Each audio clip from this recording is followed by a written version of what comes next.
Listen up, my fellow coaches and leaders. The truth is, we all need a space to learn and grow so we can bust through our personal glass ceilings and step into our full potential, especially if we want to create the space to allow others to step into theirs. And that's where I come in.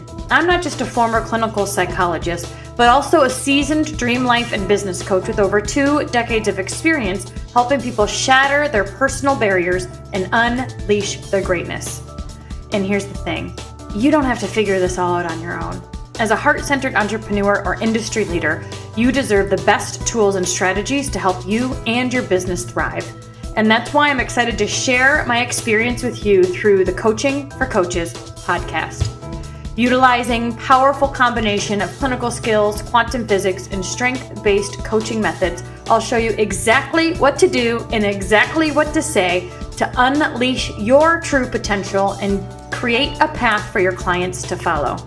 And not just that, I'll also teach you how to build a thriving coaching business around your unique skill set and passions.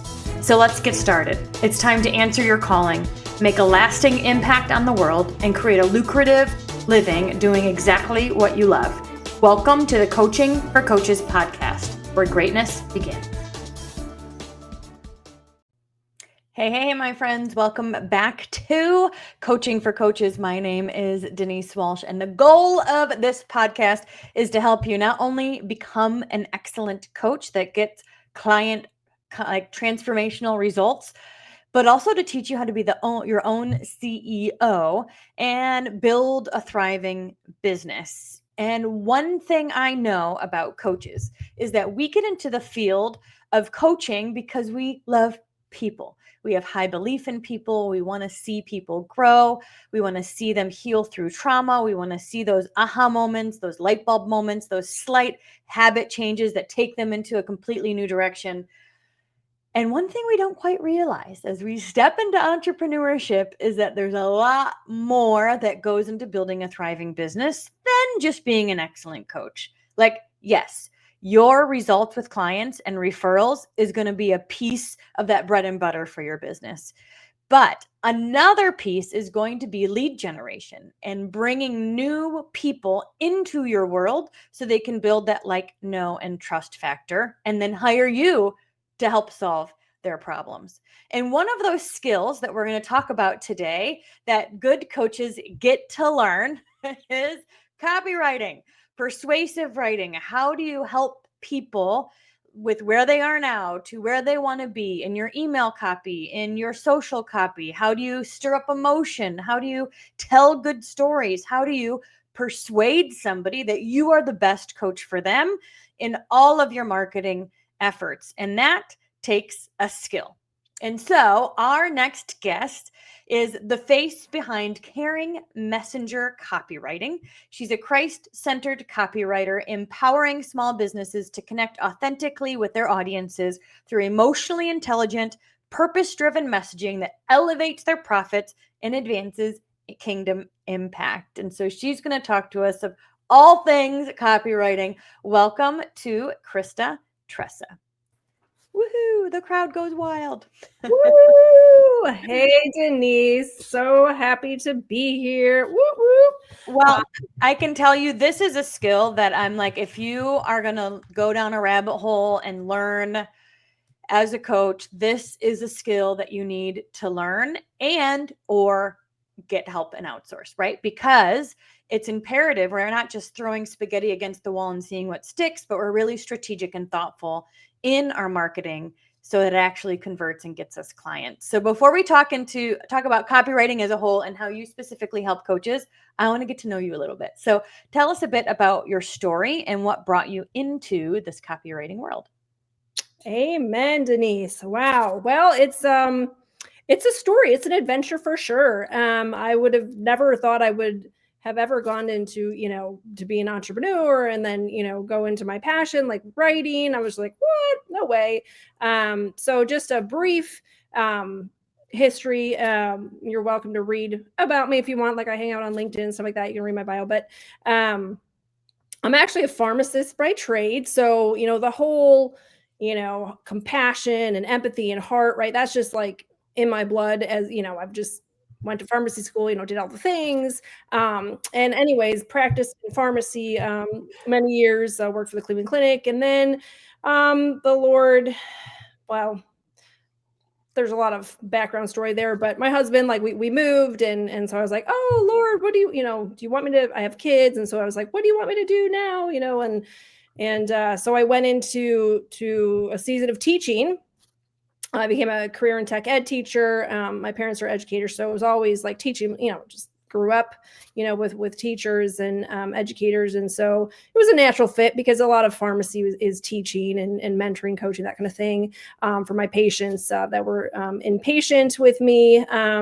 So did that. Then, of course, fast forward, many years, and you've got the pandemic, right? And I was like, "Ah," and I was like, Lord, he kept just kind of like nudging me, and we're kind of like, really, is it really you, Lord? I don't know. But he kept saying, he's like, I need you to be available. And I was like, well, available, like I'd have to leave, and quit and do, leave everything and just, he's like, yeah, that's what I want you to do. I was like, okay. And then, so I guess you could call that like maybe like an aha moment, or just like, what, Holy Spirit, what are you telling me to do?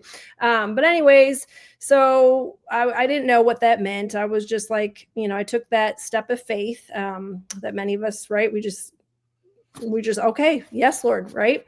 And then, so copywriting, I actually got hooked, right? Hooked, right?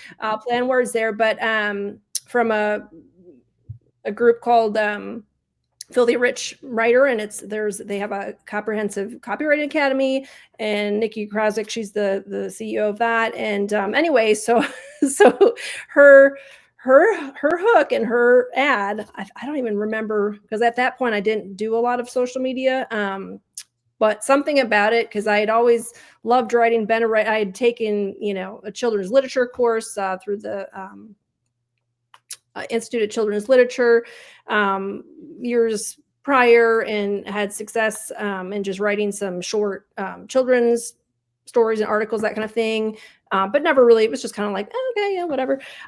Did that, didn't think the Lord would ever like bring me back into writing. And then copywriting, and I was like, ooh, what's that? Right. So just through a process of learning the past couple years, and just like you said, right, really honing in on that skill, because I have all the, I guess, the empathy, compassion, caring, that all that is just part of, I think, how God uniquely created me. And so it just seemed like, oh, this is a fun way, right, to use my gift of words and my heart, right, for people. And then the whole, yes, I'm a copywriter, but like entrepreneur, like that's been a learning process, right? I think, I know a little bit about your background as a psychologist, right? Just, and then learning how to, like market that. And then, like, oh, people will appreciate and pay for my, my wisdom, my knowledge that I'll share, when they're a client. And I share a lot anyways, but, cause I'm a people person, inspirational extrovert is what I like to call myself. But anyway, so yeah, so the last couple of years have just been me growing, trusting the Lord. I call that God is my owner, right, of my business. And I just get to be the CEO, and that's just a lot of fun, because I get to meet, right, beautiful people like you, and through networking, and some of my clients have been coaches, they've been chefs, they've been authors, they've been handymen, they've been musicians. Like, it's fun because I like the variety, and I like to help people, probably like you, like have those kind of like, oh my goodness, I didn't realize I could say this, or I could, you know what I mean? And so I really use all the skill sets that the Lord's kind of been, strengthening me over all these years in my various career paths, to just pick out the details, pull out things from people that maybe, with a fresh set of eyes, and I always say I have an eternal lens perspective, because I think it's helpful when you have other, people, whether you're solopreneur or, like yourself, you have, team members and stuff like that. It's helpful to have other people's, right, perspectives and stuff like that looking in. And yeah, so that's kind of in a nutshell. It's not really a nutshell, but a long kind of short story, whatever. Well, you sound like a lot of the coaches I work with, where they felt the nudge for quite a while, and you're like, wait, what? Me? Who, me?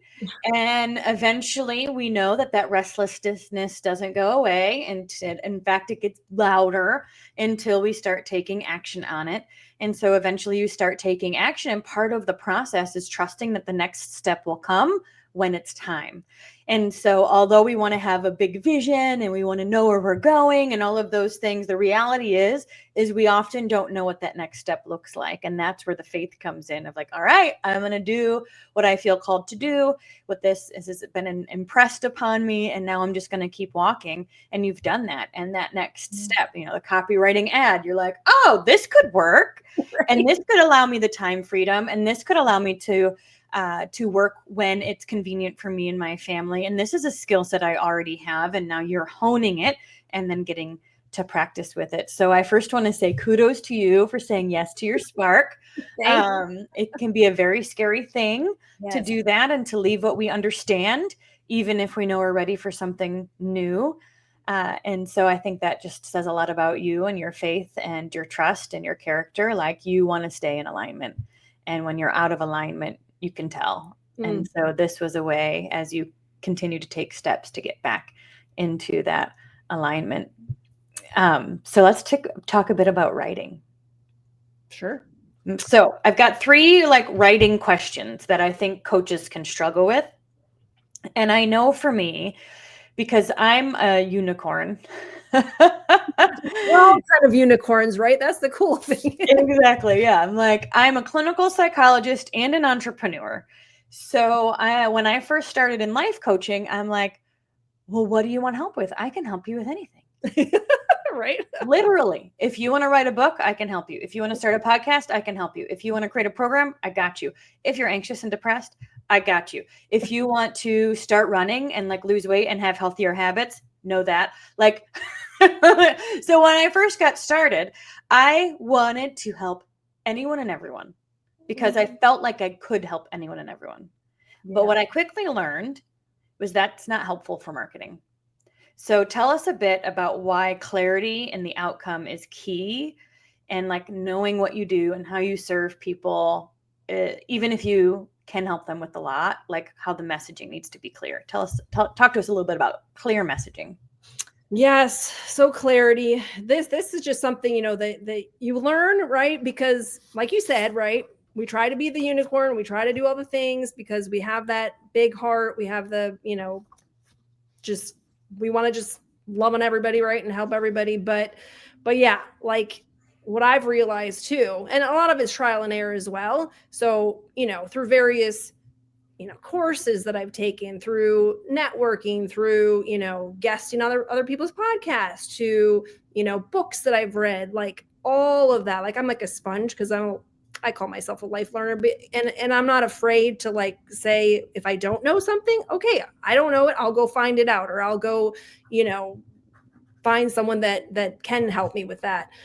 So I think that's important, is just understanding that, right, you're not going to know everything, especially if you're like myself, newer to entrepreneurship and whatnot. I look for other leaders that align, right? That I'm not going to go ask for advice with someone that's totally against what I believe, what I believe and stuff like that. Yes, we can all share perspectives. But yeah, so understanding kind of what your brand, what the vibe that you want. For me, I don't understand how people can say, well, this is my business, but then I'm like this at home. For me, I'm no, transparency, authenticity, who you are, that's who, for Karen Messenger, that's who my business is. Mm-hmm.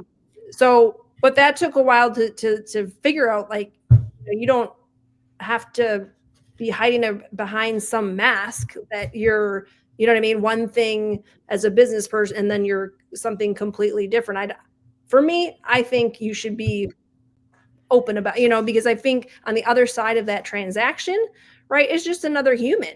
And so, mindset wise, like when I, view it like that, I'm like, they're just a human, whether you're chatting to someone in the DMs or, whatever, or something about your marketing sparked, Yeah. right? Like what happened to me with the Filthy Rich Writer. It's just a conversation. Yes, you're compelling someone to take an action, but at the end of the day, it's curiosity, right? It's tapping into just the human spirit, the emotion, like, okay, like you have a problem, you have a pain problem, here's maybe why you might like my solution versus someone else's solution, because I think there's enough work for everyone. Like we can all, you know, there'll be a better fit for, a specific coach, for, a different type of copywriter or whatever it is. So it's really finding your, I don't know, So your it sounds like step one is your brand voice. yeah, for sure. And that's authentically who you are and what you stand for. And so it's okay to use like what's the word? I don't know, silly words or abbreviations or, things that make you you, So I personally don't swear, so I don't put swear words in my content. But I love to say stinking. I'm so stinking excited. So I put that in my content with like really, cheerleadery emojis. Yeah, exactly. Oh, I love emojis. So yeah, and that's what's unique, because there's so many, but that's why the conversation has to start first. So for with every client, right? We have a discovery. I call them discovery conversations, convos, whatever you want to call them, because I don't want someone to spend money on me if we're not a good fit, and if I'm not going to be able to like do their brand voice justice, you know what I mean? Or if we don't align or something like that. That's where you have to vet and you have to have a conversation. It's like, are we even going to mesh? Because I don't believe, like, well, obviously we're not all the same, right? And obviously there's a lot of differences, but yeah. So branding, the brand voice, a lot of, clients, they may not realize even what their brand voice is because they just never. Well, and I was going to say, you often don't do that on purpose. It's like who you be and who you are. So one way to identify your brand voice is to go back over posts and say, like, what are some of the common themes for the posts and things that I've written that I want to be sure are in my copy, that are in my emails. So, whether it's I'm more of a cheerleader and a belief person, and I see you 3 steps ahead of where you are now. And these are just things that I teach the Dream Life Pathway, Head, Heart, Feet. We help you overcome self-sabotage. Like those are all these words that Dream Life coaching encompasses that I probably do without even thinking. And so those are things that, if I'm outsourcing to a copywriter, I want to be able to articulate these. This is part of my brand voice. This is how I sound. I'm not a doom and gloom or a point finger, right? It's more of a belief focus. And so I think that's just interesting information, you guys, to think back through old posts or old emails and say, who am I naturally? What are what do I want to get across to potential clients through my writing, and what emojis do I want to use? What's the vibe I want somebody to experience, and think through that because you probably are doing it. You just don't even quite realize it. Exactly. The second thing that I heard you say was that our clients have pain points. And so we need to know what pain point we're solving. And I think if we try to market to everybody, we end up talking to nobody, right? Because if you are depressed and I'm talking about writing a book, like those are 2 different people. But if you are, so we want to figure out what problem am I solving? And then we can speak to that. So can you tell us a bit about pain point messaging or versus the solution focused, and why and how you would use both? Yeah. So you have to understand, like, there's this thing called the customer journey, right? Or the client journey, or whatever you want to call it. And so you have all these different points in the journey, right?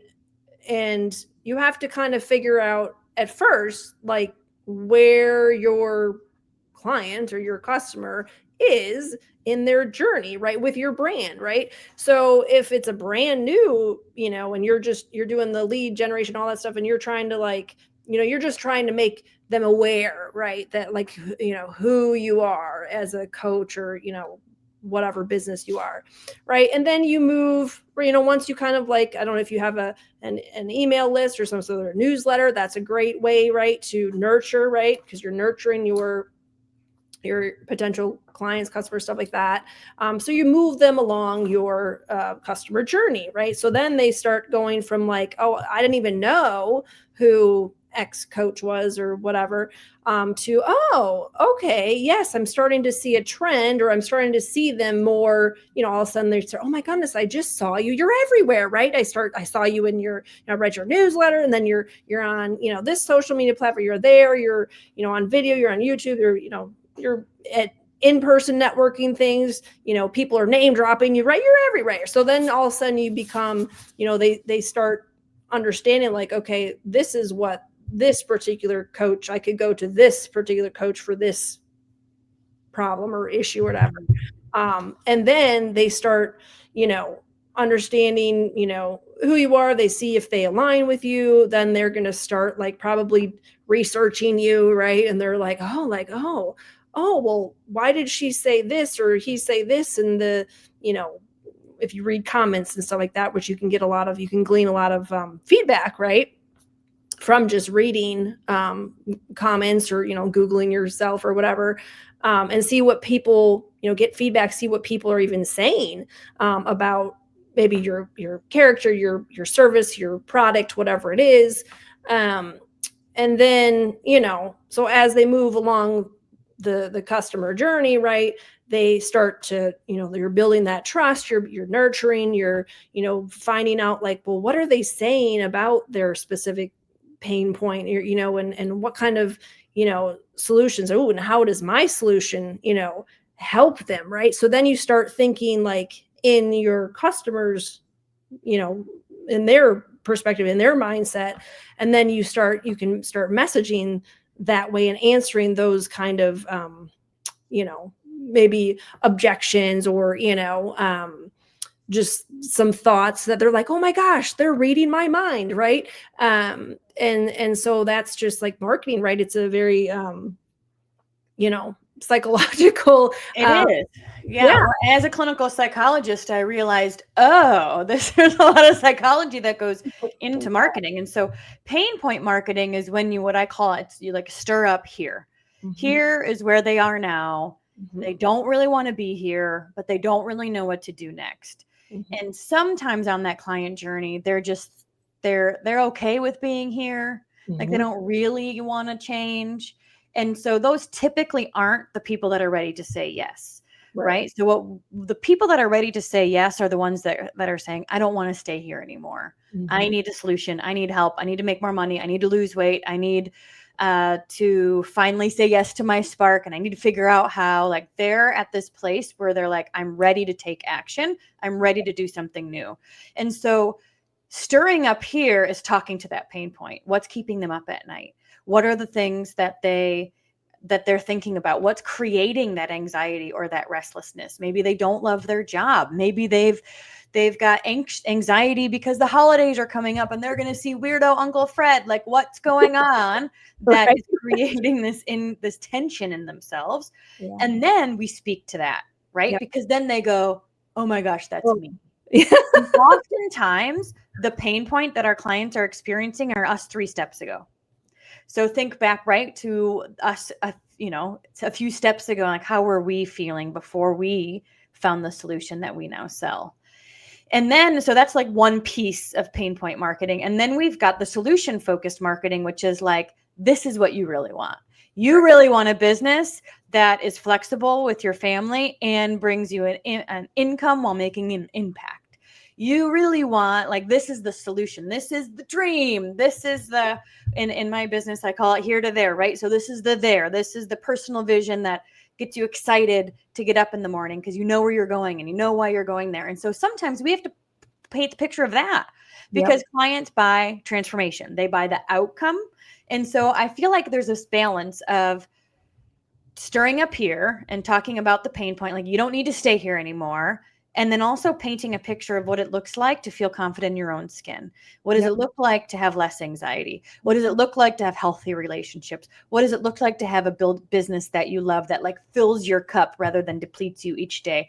All right, we're back. I was a bit frozen for a minute, but we're back in action now. And as I was saying, there's there's three types of like posts that you can do, but two of them are one is that pain point, like speaking to their pain, right? That's stirring up here, making them, in a sense, be like, I don't need to stay here anymore. I'm sick of here. I'm ready for change. And then the other piece of that is the vision, the dream. What do I really want? The transformation that they're going to get through your program. And so both of those messages, I think, are important to kind of weave in together so your client knows what they're going to get when they say yes.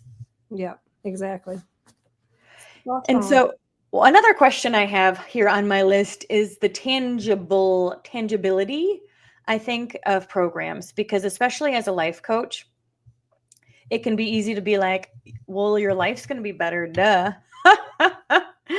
But again, that can be harder to market. And so tell us a bit about how you can take, the dream of having better relationships, better communication, better follow through, less anxiety, how we can kind of take these lofty or they're harder to understand words and make them a bit more tangible, and how and why that's important.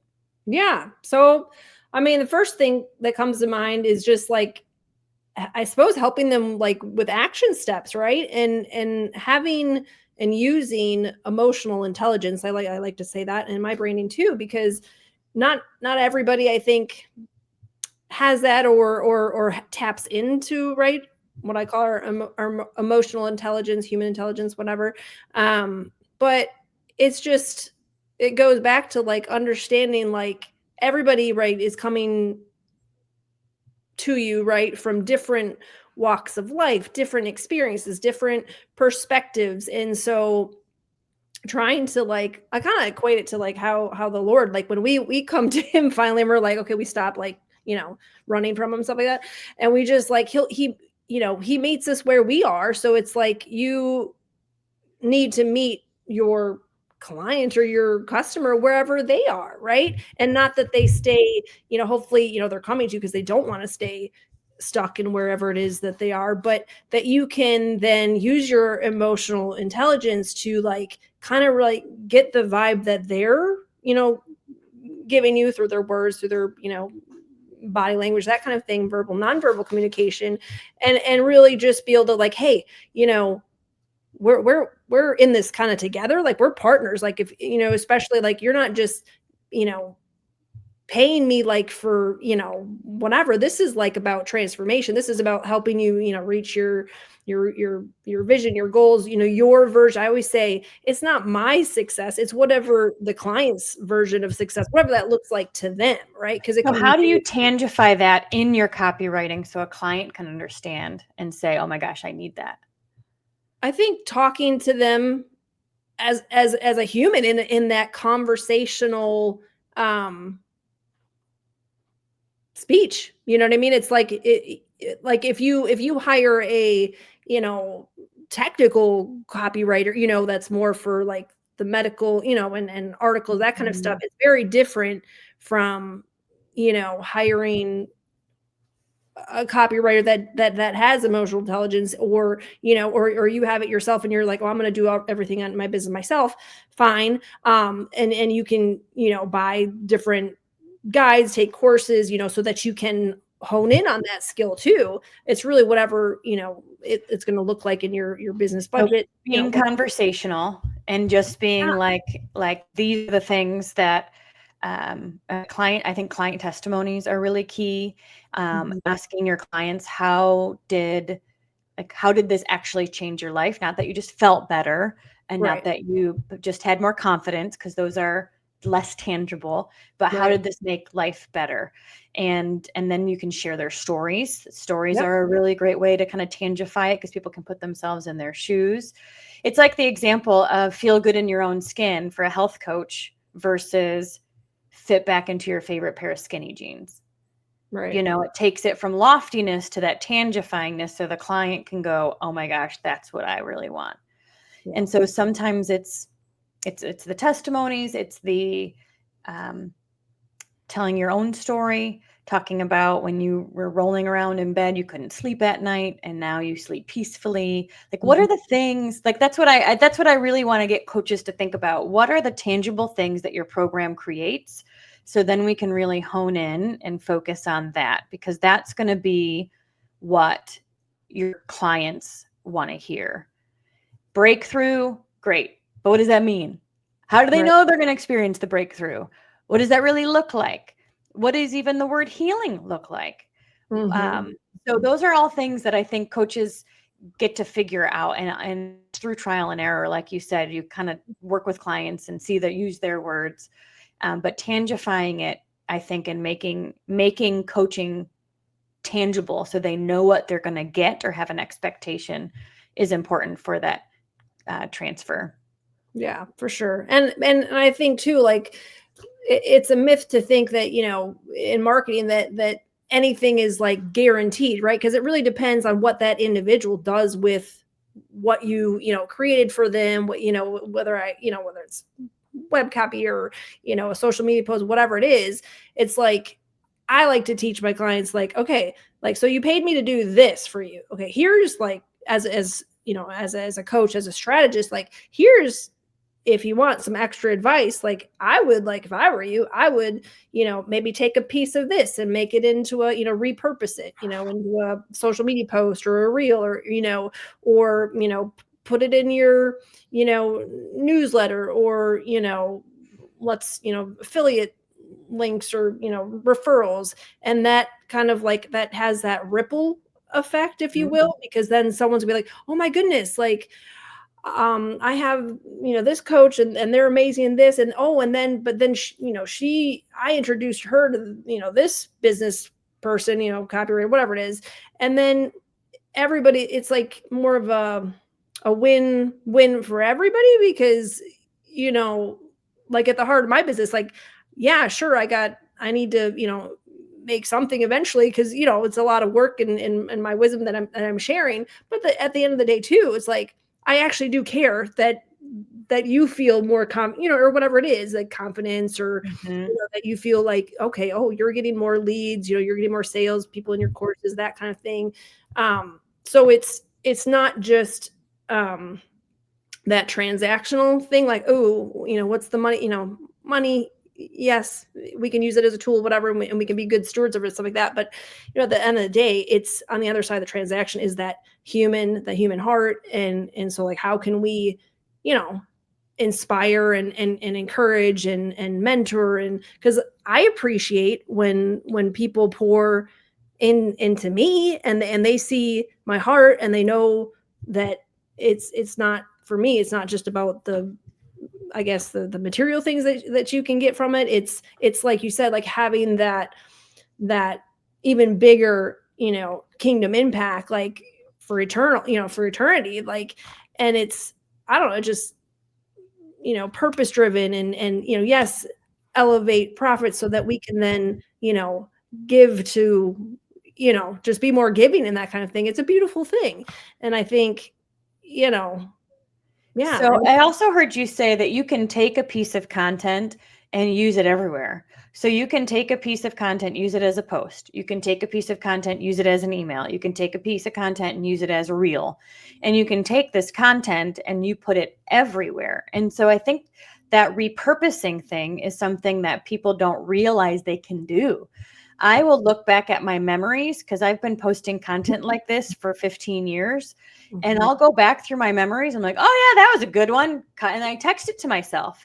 And then I can reuse it. And people don't know, people don't remember. So even my promo posts when I'm launching my program are often the same. Every few months I'm posting a similar piece of content that opens the doors to the program. And so I think you guys, once you've got, 90 to 100 posts, you can reuse and make them a little different and recycle them, but don't feel like everything needs to be completely fresh, completely brand new, because you can use it in all these different realms. Yep. And so clarity is key, knowing how you help people, what problem you solve, what solution you offer, and making it tangible so they go, oh my gosh, that's what I need and that's what I want. Tell us a little bit about hooks and the use of story in copywriting and how that's helpful. Yeah. So the hook, right? Those are a lot of fun for me. I love like that. I love to play on words, and the quirkier, the better. But obviously with reference to, hopefully the coach or whoever you're trying to help has a tone guide, or that's another thing that I offer to my clients. If they don't, right? Okay, I'll write you, a 2-page or whatever, so that whoever you hire, graphic design, whatever, you're like able to just hand that out. And then it just makes it a lot easier and more, like, I guess, unifying, just so that we understand, right, your brand. But yeah, so the hooks what is a hook for somebody that doesn't even know what it is? What is a hook? So it's your attention grabber, right? It's like you take a pause and you're like, wait, what did that just say? Like, no, she did not just say that. I'm like, oh yes, we did. And it's, yeah. So that hook, like like for example, if you do like a Facebook ad, the hook is what hooks you in. So when you see the ... and the more, that gets them to like actually click on it and be like, oh, I want to read what the heck else she said, right? In addition to if you had like a visual graphic design, something like that. So it's just, it's like a fishing pole. You're like reeling them in, so it's got to be enough that it made the person take a pause, right? Because we're inundated with all sorts of shiny things, and And you can use hooks in posts, in emails, and in reels, because you can put a hook as like the only text, and then in order to learn more, they have to read the comments. Exactly. And what happens is when they read the comments, where the meat and potatoes is, your reel keeps going and it gets more and more views, because it's probably 7 to 15 seconds, and so it's going and restarting while they're reading, which can really help with views going up too. Yeah.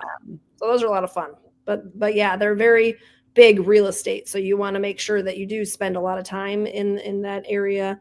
What are some tips for writing good hooks? For me, I brainstorm. So like, the first couple that you usually come up with aren't probably going to be the ones you end up going with. So say you can write like, I don't know, like 10 to 20, and then you kind of like, start. For me, I always tell my clients is like, speak it out loud, say it out loud, write it down, and eventually you'll get to that like one or two, and you can do A/B testing, this and that, and see like what lands, because nobody wants to pay like any more on your Facebook ads than you have to, if you decide to go that route. Is it good to have like numbers like 3 steps to, or unpopular opinions, or controversial statements, or what are some things that you've seen work? Yeah, I mean, you can. I don't usually choose the controversial. I mean, but maybe certain brands that's what they do, and that works for them, and it makes sense for the brand. Doesn't. Well, it could even be unpopular opinion: you shouldn't hate your job your whole life. Right. Yeah. It's that reversed psychology, and that's why they'll stop and look, because we're like, what? Like, that is so different. Like, oh my goodness, I can't believe they said, it gives them that aha moment. Like, oh, I never thought about it like that. Right. So it's kind of like, yeah, so you definitely can do that. You can do questions really work well. I use a lot of questions for my own stuff, just like getting people to think outside the box and just be like, oh, yeah, oh, that's a great idea, or whatever it is. And then that gets them to like, check you out a little bit more, read a little bit more of what you had to say. So it could be that, it could be just something, I don't know, exotic, outlandish, or, I mean, there's, I don't know. For me, I like to be different. So, and that's probably what people are just like, oh my goodness, like what's she gonna say today? Like that's what I do, like in a lot of my postings, so especially on LinkedIn and stuff like that. It's just like it's fun for me, it's enjoyable, and it's part of my personality, is like who I am. So I don't usually have a problem doing that. You can put emojis work really, like if you're not into that, it doesn't go along with your brand, obviously don't do that. But emojis, I love to use emojis, and that those work well. In just make sure that, depending on how you're making it, you have to use emojis, like depending on what social platform it's considered code, so you have to make sure you're using the right. Another thing I've heard, and I thought this was a good tip, was to write your story out, and oftentimes the hook is in the middle. So the hook is like the transition point. Yeah. Like, let's say you're telling a weight loss story, and it was like, I ate broccoli every day for 15 weeks. And here's what happened. Like, let's bring that, like the pivot point, the excitement, the shift.